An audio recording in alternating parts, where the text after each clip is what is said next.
Well, how did you do?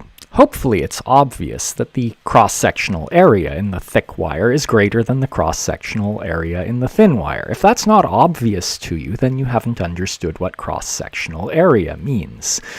Now, the other thing is that N, which is the conduction electron density, is a property of the material, and so it's fixed.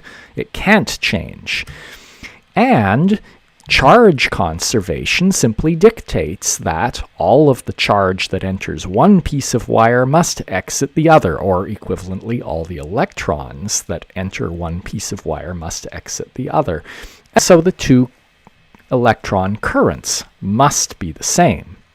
So that eliminates B and A and E. And so we're left just to think about where the speed is greater, in the thick wire or the thin wire, and this is now just like the highway and the cars. The speed must be greater in the thin wire so that the currents can be the same in both, despite the difference in the cross-sectional areas. Note that in the case of a road, we end up getting traffic jams because the drivers can't or won't speed up as they enter the narrower piece of road. But traffic jams, or in other words charge buildup, simply does not happen in wires. And so we know that the currents are the same in both parts, and that means that the electrons must be moving faster in the narrow piece of wire. Well, I've already talked about charge current by analogy with money current in the parable of the debtors and creditors, but here's another analogy. If we continue our traffic analogy, we could talk about the coffee current. If these are early morning commuters, then there's some volume of coffee per car in every car, and so the coffee current would just be the amount of coffee per car times the cars per hour. So similarly for electrons in a metal, the magnitude of the current is just the electron current times the magnitude of the charge on the electrons, where notice this is a magnitude. We don't care about the negative sign, it's just telling us that the charge current is in the opposite direction to the electron current. More generally, if we have anything else, like a solution with ions in it, then the current will be the charge of the charge carriers times the charge carrier current. And since we have an expression for the electron current, we can then get this full expression for the current in terms of other things, which rearranges to look like this. Well, it's been a long road, but we can at last write down Ohm's law. So we know that for a wire of some uniform cross-section A, we can write its current in the expression that we developed. And if that cross-section A is the same everywhere, and we know the current has to be the same everywhere, that tells us that the E field strength has to be the same everywhere inside the wire. We have a uniform E field. And so now if we talk about a wire of some length L, and there's some known potential difference across the wire, then we know that the E field strength is related to the potential difference over the length. And so we can just replace that in our expression for the current. And this, at last, is Ohm's law. So we've arrived at last at Ohm's law, which relates the current through a resistive circuit element, say a resistor or a wire, to the voltage applied across that resistive circuit element.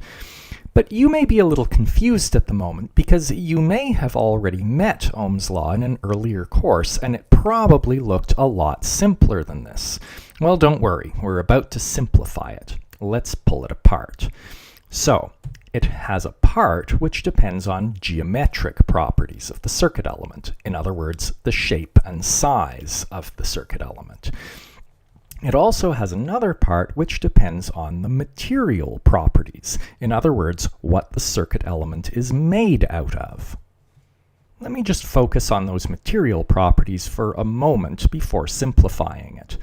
So, it contains E and M sub E, which are the fundamental charge and the mass of the electron. So that's assuming that this circuit element is made out of metal or something else where the charge carriers are electrons. If our circuit element is, say, a container full of a solution, then we would have to replace those with the charge on the ions and the mass of the ions. Then N is the charge carrier density, and tau is the time between collisions. In any case, all of this is determined by what the circuit element is made out of. What's usually tabulated is just the end result of all that, which is called the conductivity. So everything in the purple box there is usually just replaced by a single number called the conductivity, and we're going to use kappa to represent it, which is the Greek letter that says K. Now let's just verify that Ohm's law does what we think it should do.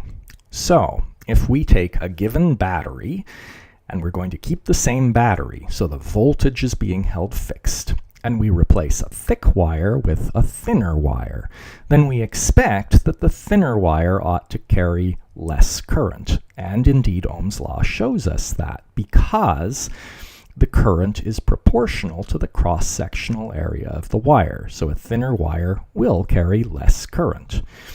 Also, if we replace a short wire with a longer wire, we again expect and observe that the current should decrease. And again, Ohm's law shows that, because it shows that the current is inversely proportional to the length of the circuit element. Finally, if we just replace the wire with a wire made out of a different material, we again expect that with the same voltage we would get a different current depending on the relative conductivities of the two wires.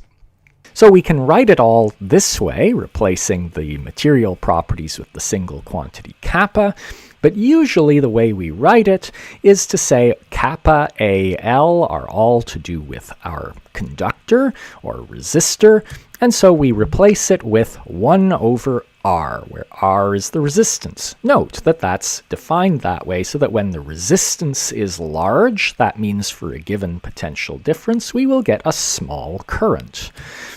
And it usually gets rearranged this way. And just note that what we are talking about here is the potential difference across a resistive circuit element, a wire or resistor, and the current that goes through that same resistive circuit element.